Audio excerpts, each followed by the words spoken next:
Bom dia, primeiro ano de Geografia, então vamos para o segundo capítulo, tá? Da apostila. Então vamos ao começo do capítulo, tá? Então o capítulo ele fala sobre os fatores climáticos, né?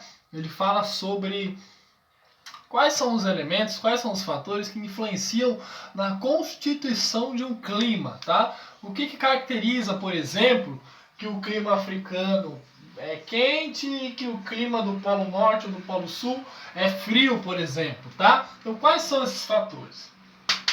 Primeiro fator é latitude. Latitude. Quanto menor a latitude, maior a temperatura. É inversamente proporcional. Porque a latitude zero é a linha do Equador. Tá? É no centro do planeta. Então, onde tem maior radiação solar. Onde tem a maior incidência de raios solares. Altitude. Quanto mais alto, menor a temperatura. Também é inversamente proporcional. Por quê? O raio solar ele chega até a superfície e uma parte é absorvido pelos vegetais, pelas plantas. O que sobra fica na atmosfera. Como há um relevo de grande altitude, não consegue captar ou absorver esse aquecimento da atmosfera que é próximo à superfície, porque está muito distante, está numa altitude. Então, quanto mais alto, menor a temperatura. Maritimidade e continentalidade. Quanto mais próximo do mar, menor a diferença térmica, ou menor a amplitude térmica. O que é amplitude térmica? É a diferença entre a maior e menor temperatura em um dia. Por exemplo, meio-dia, 30 graus. Meia-noite, 25 graus. No mar, próximo ao oceano, próximo ao mar, as temperaturas são próximas. Por quê? Durante o dia o mar absorve os raios solares e durante a noite ele solta e mantém o clima ameno ou com a média de temperatura parecida. Continentalidade é o oposto, é distante, é no interior do continente. Quanto mais no interior do continente, você tem o quê?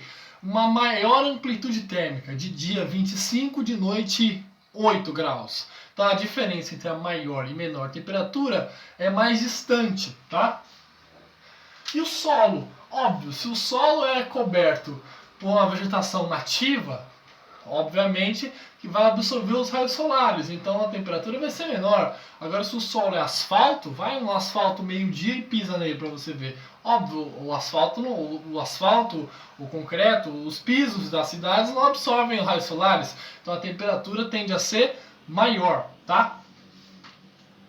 Massa de ar é outro fator importante. Quais são as massas de ar do Brasil?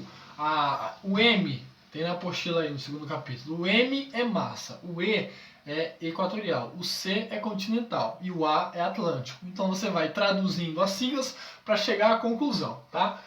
MEC, massa equatorial continental. Por que é equatorial?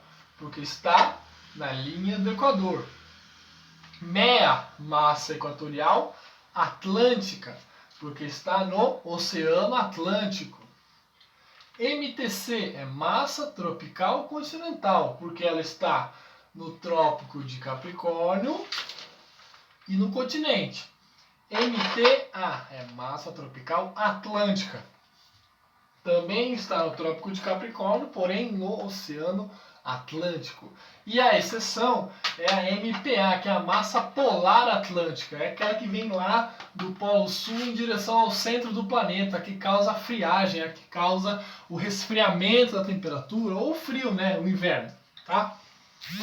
Na última página, nas últimas duas páginas do capítulo, tem o que? O climograma. O que é um climograma? É um gráfico que analisa o clima durante os meses do ano, tá? Então você tem lá, janeiro, fevereiro, março, abril, maio, junho, julho, agosto, setembro, até dezembro. O gráfico ele indica a quantidade de chuvas, tá? E a linha, a variação da linha, indica a variação da temperatura, tá?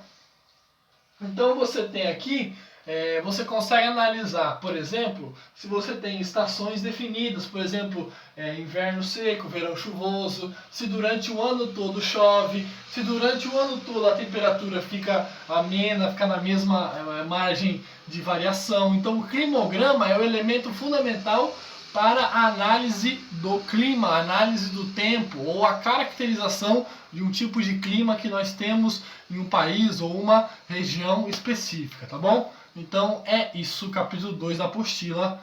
Tchau!